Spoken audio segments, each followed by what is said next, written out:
Hello நண்பர்கள், நீங்க என் சேனல்ல புதுசா இருந்தால் சேனல் சப்ஸ்கிரைப் பண்ணிக்கோங்க. எனக்கு சேவ் பண்ணணும்னா ஆனியன் பக்கோடா. ஆனியன் பக்கோடா எப்படி செய்வேன்னு சொல்லி கொடுக்க போறோம். கிறிஸ்பியானா ரொம்ப டெலிஷியஸா டேஸ்டியா ஆனியன் பக்கோடா. இங்க காமிச்ச மாதிரி சூப்பரான ஒரு ஆனியன் பக்கோடா எப்படி செய்யுதுன்னு சொல்லி கொடுக்க போறோம். வாங்க. பார்த்தாது ரொம்ப டெலிஷியஸா இருக்கு, கிறிஸ்பியா இருக்குது. நம்ம சொல்லி கொடுக்க போறோம். வீடியோ ஸ்கிப் பண்ணாம பார்த்துக்கிட்டே இருங்க. ரொம்ப அருமையான ஒரு ஆனியன் பக்கோடா சொல்லி கொடுக்க போறோம். பார்த்துக்கிட்டே இருங்க. ஆனியன் பக்கோடா செய்கிறதுக்கு 4 வெங்காயம் தேவைப்படும். கொஞ்சம் குண்டு கருவேப்பிலை தேவைப்படும். 400 கிராம் கடலை மாவு, 100 கிராம் அரிசி மாவு, மொத்தம் சேர்த்து 500 கிராம் மாவு தேவைப்படும். வெங்காயம் நல்லா வெட்டிக்கோங்க, நைஸாக வெட்டிக்கோங்க.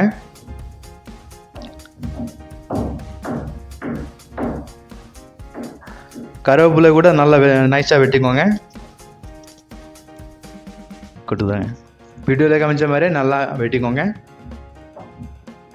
பக்கோடா செய்கிறதுக்கு ப்ரோசஸ் வந்து நம்ம சொல்லி கொடுக்க போகிறோம். முதல்ல ஒரு பெரிய பேசன் எடுங்க. பெரிய பேசத்தில் கடலை மாவு அரிசி மாவு கொட்டிக்கோங்க. வீடியோவில் காமிச்ச மாதிரி ஒரு பெரிய பேசன் எடுத்துகிட்டு மாவு முதல்ல கொட்டிக்கோங்க.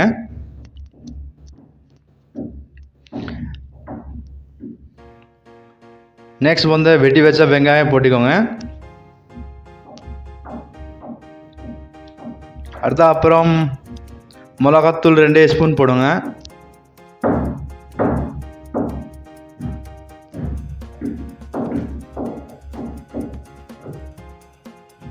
ஜீரக பொடி வந்து 1.5 ஸ்பூன் போடுங்க.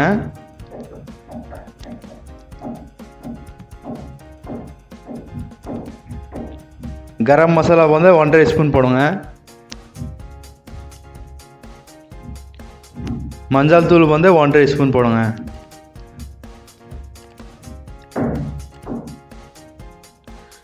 இஞ்சி பூண்டு பேஸ்ட் வந்து 2 ஸ்பூன் போடுங்க.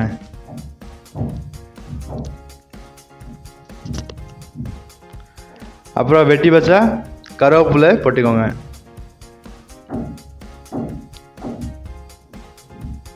நல்லா மிக்சிங் பண்ணிக்கோங்க. மிக்சிங் பண்ணிக்கிட்டு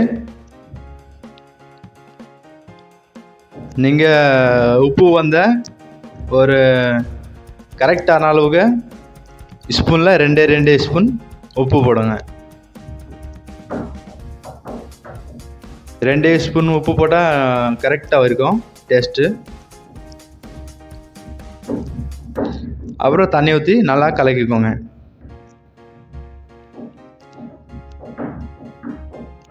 நல்லா மிக்சிங் பண்ணிக்கோங்க.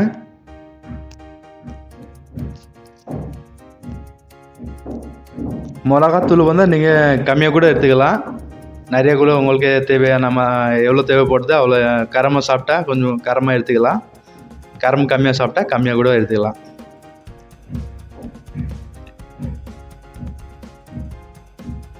நல்லா மிக்சிங் பண்ணிக்கோங்க.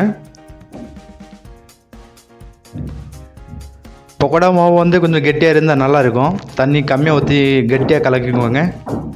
வீடியோவில் காமிச்ச மாதிரி கொஞ்சம் கட்டியாக இருந்தால் சூப்பராக இருக்கும், கிறிஸ்பியாக இருக்கும். கெட்டியாக கலக்கிக்கிட்டு நல்லா ஆயில் ஃப்ரை பண்ணிக்கோங்க. சின்ன சின்ன பீஸாக நல்லா ஃப்ரை பண்ணிக்கோங்க. ஃப்ரை பண்ணும்போது நிறையா மொத்தம் கொட்டிடாதீங்க, கம்மியாகவே ஃப்ரை பண்ணிக்கோங்க. அப்புறம் உங்கள் ரோஸ்ட்டாக நல்லாயிருக்கும் சாப்பிட்றதுக்கு. கம்மியாக ஒரு 10 பீஸ் ஃப்ரை பண்ணிக்கோங்க. அப்படி தான் உங்களுக்கு கலராக சூப்பராக டேஸ்டியாக ஒரு ரோஸ்ட்டாக வரும் பார்க்குறதுக்கு. இல்லைன்னா உள்ளே வேகாது, பச்சையாக இருக்கும். ஃப்ரை பண்ணிக்கிட்டு ஒரு பாத்திரத்தில் ஸ்டெயின் பண்ணிக்கோங்க. போட்டுக்கிட்டா ஸ்டெயின் பண்ணிக்கோங்க.